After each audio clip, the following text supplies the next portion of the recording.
بسم الله الرحمن الرحيم. الباب الثاني باب طهارة الماء المتوضأ به. کتاب نیل الاوطار د امام شوکانی رحمه الله کی مخی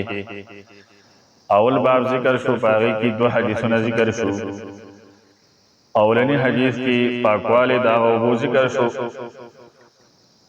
چی آغا اوبو دا سمندر دی. په دویم حدیث کې پاکوالی دا اوبو ذکر شو چې هغه د نبی صلی الله علیه وسلم د ګوتو مبارکونه وتلی وي معجزتاً، صحابه کرامو په هغې باندې اودس کړی و.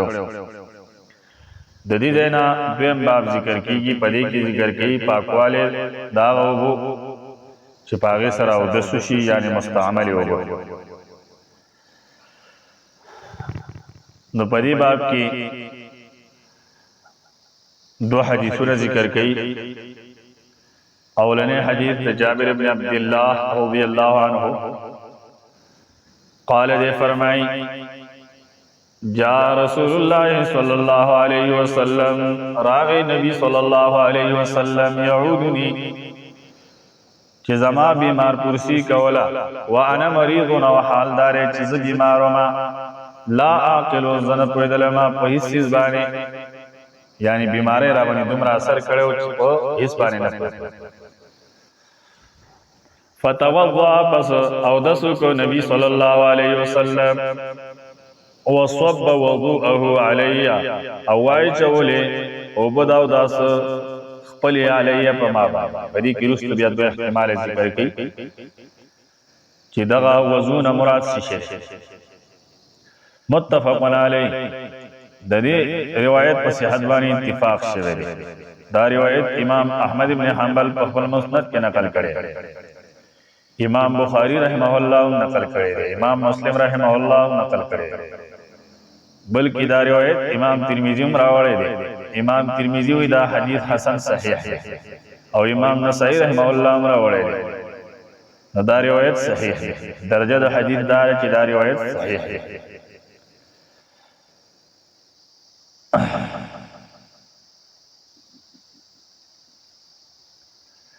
وفي حدیثی پدی کی بل حدیث ذکر کئی، رسو بیا د مفردات الحدیث معنی ذکر کئی، خسلورم حدیث ذکر کئی. وفي حدیث صلح الحدیبیتی،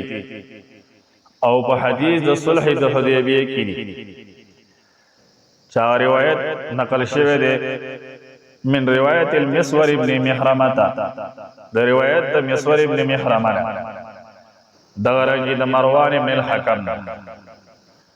هغه روایت کی داری چې ما تنخم رسول الله صلی الله علیه وسلم نخامتا،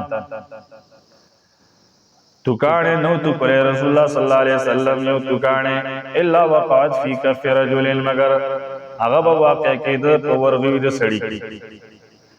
فدلک بها وجهه وجلده، پس دغه سړي به دغه توکاڼې په خپل مخ باندې مخه او په خپل سرمنه باندې. واذا توضأ، او هر کله چې نبی صلی الله علیه وسلم اودس کو، کادو نيزي او صحابه کرام یقتلون علی وضوئه، چې جنگ کړه په وضو او داسه د نبی صلی الله علیه وسلم باندې کنایه د ډیر حرص. وهو بکماله لاحمد، دا روایت مکمل امام احمد ابن حنبل رحمه الله اغم نقل کړي په خپل مسند کې، امام بخاری رحمه الله نقل کړي. دا روایت هم صحیح ہے. د مفردات الحدیث الفاظ ذکر کړي، معنی ذکر کړي. قوله يعودني، وینا د جابر ابن عبدالله رضی الله عنه چې يعودني نبی صلی اللہ علیہ وسلم زما بیمار پرسی کولا. زاد البخاری دې سره زیات الفاظ ذکر کړي دي امام بخاری رحمه الله فی الطب په کتاب الطب کې. ماشیا نبی صلی الله علیه وسلم هغه په داسې حال کې چاغه پیادل وصلی باندې نور. قوله وینا جابر بن عبد الله رضی الله عنه لا عاقلو چې زنه پویدلما، لا عاقلو په معنا د لا فهم سره ده چې زه نه پویدلما، یعنی بیماری را باندې دومره زیات اثر کړو چې زه د سره پویدلما. وحذف مفعوله اشاره، او حذف کړی پدې کې مفعول پدې کې اشاره ده الى عزم الحال لویوالی د حالت تا یعنی ډیره سخت بیماری و پاغه دیو جن دلته مفعول حذف شوی او لغرض تعمیم یا د وجه د مقصد د تعمیم نه چې پدې کې تعمیم راشي تعمیم مطلب دا دی الا عاقل شیئا من الامور زه نه پوهېدل ما په هیڅ یو څیز باندې د کارونو نه وصرح البخاري او تصریح کړی دا امام بخاری رحمه الله بقوله په خپل وینا سره شیئا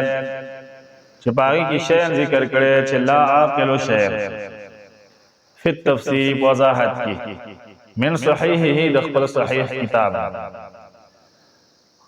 الجامع الصحیح کی امام بخاری رحمه الله لا عاقل سرا شیئا ذکر کړی وله فی الطب د امام بخاری رحمه الله د پارا روایت ده په دغه صحیح البخاری کې کتاب الطب کې چې جابر بن عبد الله رضی الله عنه فرمایي فوجدني قد اغمي علي پس نبی صلی الله علیه وسلم زبیا مندلما او حال دا دی چې په ما باندې بیوشي راغلی وا قوله ویناد جابر بن عبد الله رضی الله عنه جو وضوءه په روایت کې ذکر دی پدې کې دوه احتمال ذکر کړي چې مراد د دې نشي شری یو احتمال دا دی يحتمل دا احتمال لري ان يكون المراد چې مراد د دینه اړول دا اوبوي مراد د دینه دا چې صب علیا وایړول په ما باندې بعض الماء الذي توضا به بعض هغه اوبو چې پاغه سره او داس کړو یعنی کوم اوبو چې استعمال شوی وي په داس هغه اوبو په ما باندې واچو ويدل او دلالت على ذلك پدې باندې ما فی روایت البخاری چې په روایت امام بخاری رحمه الله کې بلفظ پداسه الفاظ سره من وضوئه چې پاغه کې من وضوئه راغله من وضوئه دا اوبونه چې پاغه سره او دس کړي دا خو یو احتمال شو دویم من وضوئه دا اوبونه چې پاغه سره او دس کړي دا خو یو احتمال شو دویم ويحتمل او احتمال لري دا انه صب علی ما بقي منه چې نبی صلی الله علیه وسلم واچولی پدوانی آغا چې باقی پاتې شوی دغه اوبو دا او داسنه یعنی په لوخي کې چې کوم یو باقی پاتې شوی نو هغه اوبو واچول خدلته کې امام شوکانی رحمه الله اولنی احتمال د پاره ترجیح ورکړي والاول اظهر اولنی احتمال دا زیات ظاهر لقوله في حديث الباب توجد بناد جابر بن عبد الله نا په حدیث دغه باب کې چې مخکې ذکر شو فتوضا وصب وضوءه عليه نبی صلی الله علیه وسلم او دسو کو او وای چولې او بد او داس دا علیه په ما باندې وضوءه دلالت پدې باندې کې چې دا هغه وګوي چې هغه مستعمل شوی په داسې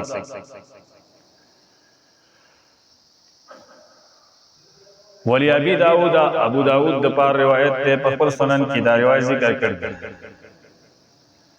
او پاغي کې دي فتوضا پس او داس یو وصبه علیا او وای چولې دا او بدا او داس علیا په ما باندې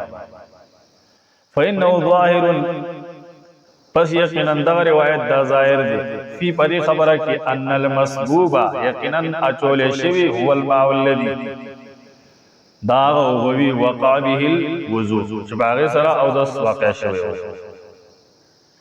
قوله ینادد یعنی دا وینا چې کوم حدیث کې ذکر شوی دا سلورم حدیث چې کوم ده چاغه روایت د مسور ابن محرمه او د مروان ابن الحکم پاغي کې دا ذکر شوی دی چې ما تنخم څه ته ویل کېږي دفع الشیء دفع کول د یو څیز من الصدر د سینې نه، یعنی د سینې نه چې کوم بلغم راوځي، او الانف یا د پوزې، نو دې ته تنخم ویل کېږي. نو صحابه کرامو دا به استعمالول په ځان باندې به مخل، ځکه چې په دې کې تبرک. نو په دې باب کې دا خبره واضحه شوله چې امام شوکانی رحمه الله دو روایتونه نقل کړل، یو د جابر بن عبد الله او بل د مروان بن الحکم، او دا مسئله تینا ثابت کړله چې ماء مستعمل هغه اوبه چې هغه استعمال کړی شي هغه پاکي دي، ځکه چې نبی صلی الله علیه وسلم چې کوم اوبه باندې اودس وکړ نو هغه اوبه دغه صحابي جابر بن عبد الله باندې واچولې. نو که چېرې دا پلیتې وې نبی صلی الله علیه وسلم لا په دغه صحابي باندې دا اوبه نه اچولې، بلکې دا حکم به ورته کو